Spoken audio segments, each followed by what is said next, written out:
ہمارے ہاں تو رواج ہے، شاید آپ کے دیہات میں بھی ہو، کہ جب ہم اپنی بیٹی کو رخصت کرتے ہیں نا، اس کا جہیز چارپائیوں پہ بچھا کے ایک عورت کو بھیجتے ہیں محلے میں، یہ ساری عورتوں کو کہو، بچیوں کو کہو کہ ہماری بیٹی کا جہیز دیکھ جاؤ۔ اس کو رسم وکالہ کے نام سے جو ہے وہ ہم ایک رواج رکھا ہوا ہے۔ دینا تو اپنی بیٹی کو ہے، لوگوں کو کیوں دکھلا رہے ہیں؟ صرف داد وصول کرنے کے لیے۔ بڑا جدیہ، حد کر دی، کمال کر دی، شیخ صاحب نے، چودھری صاحب نے، خان صاحب نے، ملک صاحب نے کمال کر دی۔ لوگوں نے داد دی، تم نے وصول کر دی۔ بیٹھکوں، چوپالوں، محلوں، گلیوں، پھٹوں پر بیٹھ کے بات بھی ہوئی، لیکن یہ کسی نے نہ سوچا کہ تمہاری بیٹی کا جہیز دیکھنے کے لیے یتیم بچیاں بھی آئیں، اس مزدور کی بیٹیاں بھی آئیں جو بڑھاپے کے باوجود اوزار لے کے مزدوروں والے اڈے پہ جا کے بیٹھ جاتا ہے، اور اس کو کوئی قبول کرنے کے لیے تیار نہیں ہوتا کہ یہ بوڑھا کیا کام کرے گا۔ وہ کہتا مجھے 10 روپے کم دے دینا لیکن مجھے لے جاؤ، لیکن کوئی اس کو قبول کرنے کو تیار نہیں ہوتا۔ وہ دوپہر تک منتظر رہتا ہے، اور جب وہ خالی ڈبہ روٹی والا اٹھا کے واپس دوپہر کو گھر پلٹتا ہے، کوئی اندازہ کر سکتا ہے کہ اس کے قدم کتنے بوجھل ہوتے ہیں؟ آج وہ اپنی بیوی کو کہہ کر کے بھی آیا تھا کہ جو پیسے ملیں گے اس کا میں آٹا لے کر کے آؤں گا، اور گھر کی دہلیز عبور کرنا اس کے لیے پل صراط عبور کرنے سے کم نہیں ہوتی ہے۔ اور اندر کپڑے سی سی کے اور کڑھائی کر کر کے اپنے جہیز کو تیار کرنے والی بیٹیاں جب اپنے باپ کو خالی آتا ہوا دیکھتی ہیں تو جو کچوکے اور زخم ان کے کلیجے پہ لگتے ہیں، اس کا مداوع کس کے پاس ہے؟ تم نے تو داد وصول کر لی، لیکن جو زخم ان بیٹیوں کے کلیجے پہ لگے اس کا مداوع کس کے پاس ہوگا؟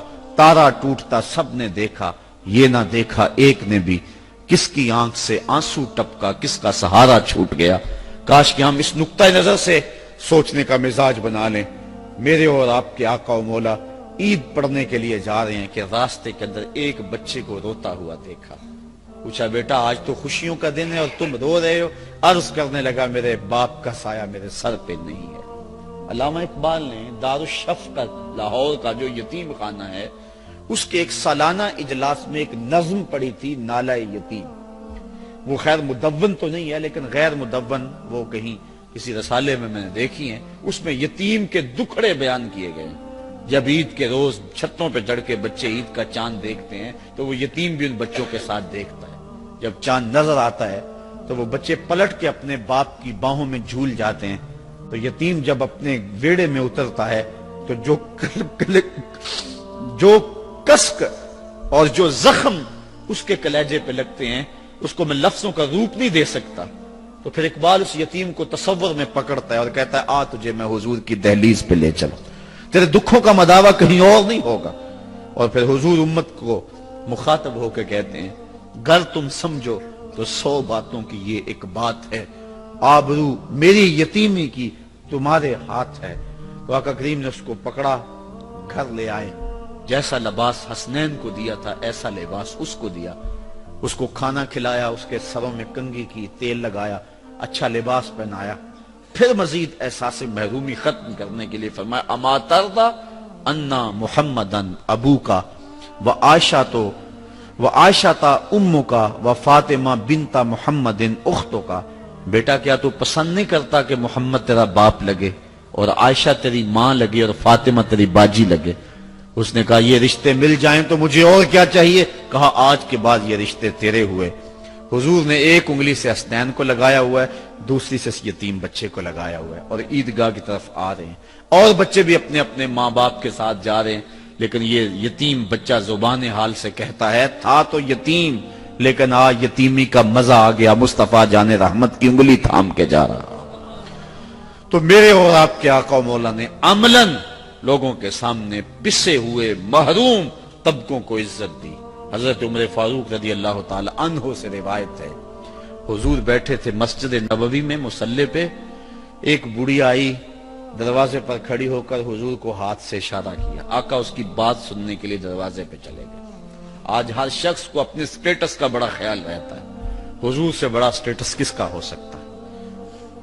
آپ نے فرمایا ہاں کیا بات؟ اس نے کہا میں نے آپ سے کوئی بات نہیں کرنی ہے۔ فرمایا کرو، کہا یہاں نہیں کرنی، کہاں کرنی؟ کہا مسجد نبوی سے باہر کھلی جگہ ہے، آپ وہاں آ جائیں، میں وہاں آپ سے کوئی بات نہیں کرتی۔ حضور تشریف لے گئے، جوں اس نے باتیں چھیڑی. عورتوں کی باتیں ویسے بھی بڑی لمبی ہوتی ہیں, پھر سننے کے لیے حضور جیسا غمخوار مل جائے تو پھر کس کا جی چاہے گا کہ بات چھوڑیں. اسی شوق میں کی ہیں تجھ سے ہزار باتیں کہ تیرا حسن تیرے حسن بیاں تک دیکھو. تو اس نے جوں باتیں چھیڑی, گھنٹے لگ گئے. حضرت عمر فاروق کہتے ہیں رضی اللہ تعالیٰ عنہ, ہمیں غصہ بڑا اس عورت پہ آ رہا تھا لیکن کہہ کچھ نہیں سکتے تھے کہ حضور خود ہی تو سن رہے ہیں. جب تھک ہار کے خود جانے لگی تو ہم نے عرض کی حضور اس عورت کا تو توازن عقلی ٹھیک نہیں ہے, پورا مدینہ جانتا ہے, لوگ اس کو دیکھ کے راستہ بدل لیتے ہیں, جس سے بات چھیڑتی ہے جان نہیں چھوڑتی. آپ کا وقت قیمتی, بدن نازک, اور اس کی بے تک کی باتیں, آپ ایسی ویسی عورتوں کی باتیں کیوں سنتے ہیں؟ تو حضور نے فرمایا عمر پورے مدینے میں اس بیچاری کی کوئی بھی نہیں سنتا, میں بھی نہ سنوں. ایک تو یوں تے ہیں میریاں آساں دا سہارا, دس کنوں کراں جے تینوں نہ کراں یاد. بلکہ حضور نے فرمایا بڑھیا جب بھی دکھ زیادہ ہو جایا کریں, مدینے کی جس گلی کے کونے پہ محمد کو کھڑا کر کے اپنے دکھڑے سنا لیا کر. یہ ہے میرے آقا کا دین, یہ ہے میرے آقا کا پیغام, اور یہ ہے وہ روشنی جو قد جاءکم من اللہ نور و کتاب مبین کے دامن سے پھوٹتی ہے. آئیے میں اور آپ اپنی زندگی کو بدلنے کی کوشش کریں. یہ بہت اچھا کہ جھنڈیاں لگائی گئی ہیں, انصار صحابہ نے بھی اظہار محبت کیا تھا. یہ جھنڈے لگائے گئے ہیں, اس کا بھی انکار نہیں ہے. حضرت بریدہ اسلمی نے وفاء الوفا کے اندر امام سمہودی نے لکھا ہے, اپنی پگڑی اتار کر نیزے کی نوک پر باندھ کر کے ہوا میں لہرانی شروع کی تھی جب حضور مدینے میں داخل ہوئے تھے. اس کا بھی انکار نہیں ہے. یہ نعت خوانی بہت اچھی ہے, طلع البدر علینا من ثنیۃ الوداع, یہ انصار کی بچیوں نے پڑھا تھا. کہیں معصوم ننھی بچیاں تھیں, دف بجاتی تھی, رسول پاک کی جانب اشارے کر کے گاتی تھی, اور کہتی کیا تھی, ہم ہیں بچیاں نجار کے عالی گھرانے کی, خوشی ہے آمنہ کے لال کے تشریف لانے کی. یہ سب کچھ ٹھیک ہے, یہ کمکمیں, یہ ماحول کا حسن, یہ اجتماع, یہ سب کچھ اپنی جگہ پہ, اور اس کا ثواب ضرور آپ کو ملے گا.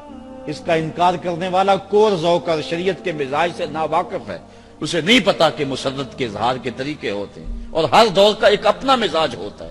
ایک زمانہ تھا کہ کسی کے گھر میں بچہ پیدا ہوتا تھا تو وہ دروازے کے اوپر پتے باندھ دیا کرتے تھے. اس دور کی جھنڈیاں وہی ہوا کرتی تھی. پھر زمانہ بدلا تو اپنے اپنے دور کے تقاضے ہوتے ہیں. حضور کے دور میں لوگ کہتے ہیں صحابہ نے جھنڈیاں لگائی تھی, اس وقت تو قرآن لکھنے کے لیے کاغذ نہیں تھا, تو جھنڈیاں کہاں سے لگاتے؟ تو اس وقت انہوں نے اس دور کا جو تقاضا تھا وہ پورا کیا, اور اظہار مسرت کی. تو ہر دور کے تقاضے ہیں, یہ پورے کرنے چاہیے, ہونے چاہیے. اشتہار بھی چھپیں, جلسہ بھی ہو, میں آ کے خطاب بھی کروں, اور علماء کو بھی بلائیں, آپ نعرے بھی لگائیں.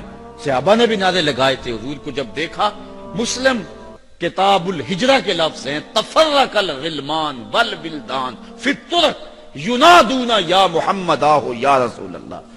بچے بوڑھے گلیوں میں پھیل گئے اور جوان بھی پھیل گئے, اور حضور کو دیکھ کر کے یہ نعرہ لگاتے تھے, یا محمد یا رسول اللہ.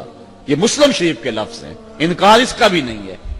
لیکن صاحبو, یہ ساری چیزیں اپنی جگہ پہ, لیکن حضور مبعوث جس مقصد کے لیے ہوئے تھے اس مقصد کو کبھی بھی نہ بھولنے پائیں. اپنی زندگی میں تبدیلی کریں.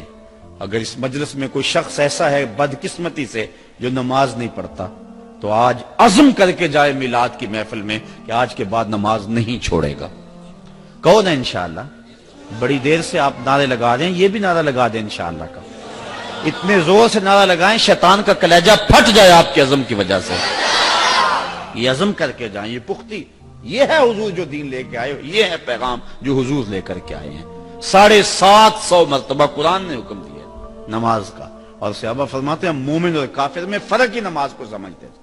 جو نماز پڑھتا ہم سمجھتے مومن, اور جو نہیں پڑھتا ہم سمجھتے تھے مومن نہیں ہے تبھی نہیں پڑھتا. حضور کے نام کے نعرے لگانے والوں, ذرا اپنی وضاقتہ پہ بھی غور کر لو. اپنا سر, اپنا بدن, اپنا چہرہ, اپنے انداز زندگی, اپنے انداز معاشرت, اپنی زندگی سب دیکھو. کیا حضور کے طریقے سے ہٹ کر تو نہیں گزر رہے؟ کیا گنبد خضرا کے مکین کو ہمارے عمل, رویے اور کردار سے دکھ تو نہیں پہنچ رہا؟ کسی سے نہ پوچھیں, اپنے آپ سے پوچھیں. مفتی اندر بیٹھا ہوا, استفت من قلبک, حضور نے حضرت بابسا کو کہا تھا جب انہوں نے پوچھا تھا حضور خیر کیا ہے شر کیا ہے, کہا دل سے پوچھ لے, یہ دل ہی بتا دے گا. یہی مفتی بیٹھا ہوا یہ تجھے بتا دے گا کہ اچھائی کیا ہے برائی کیا ہے۔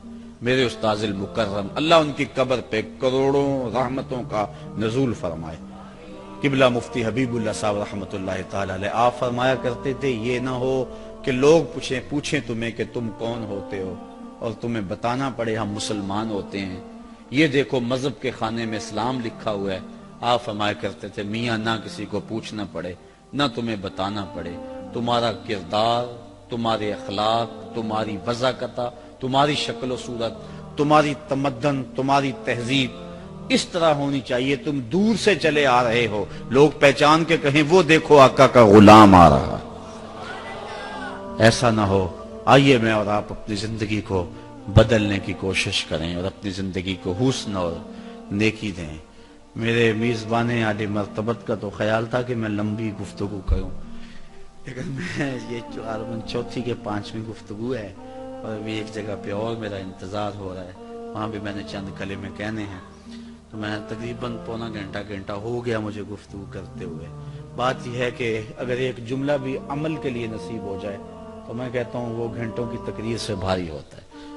تو میں اور آپ اپنی زندگی میں جو ہے وہ احساس کی دولت پیدا کریں، محروم پسے ہوئے طبقوں سے، اور دوسرا اپنی پیشانی کو رب کے حضور سجدوں سے آشنا کریں۔